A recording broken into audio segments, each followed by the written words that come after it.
So what is Retro.Directory? The directory consists of several parts, the first being the map. This shows you all the physical places you can visit, and you can toggle what you're looking for too.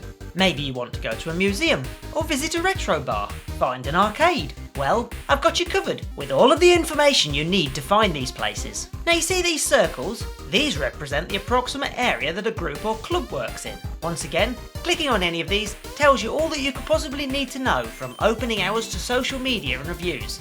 But it's not all about the map.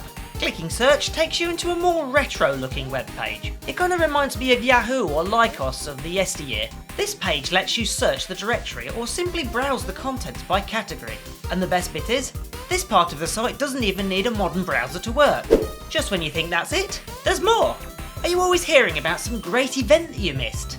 Now you no longer have any excuse. I've added an events section too. Not only can you browse by category and search within the directory, but you can also go back to the map and actually see where these events are. In some ways, I think that's more useful than when they are. Are you a YouTuber? Or do you have a podcast? Well, these have their own sections too, where once again you can search or browse. So now, perhaps the most important question of all. How can I get listed? Well, it's very easy, and more importantly, it's totally free and it always will be. And all you need to do is register for an account. Once you have your listing, you can create your own events too. Now, I know there's a few of you thinking, hey, my museum or club is already listed, what's the deal? Well, register for an account, browse to your listing and click the Claim Listing button to take control. But this is where I need your help.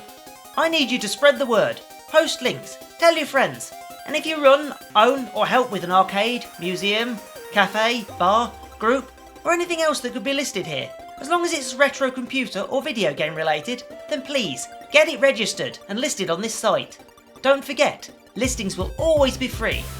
So, spread the word, get listing and enjoy exploring the site. Thanks for watching, and I'll see you in the next one.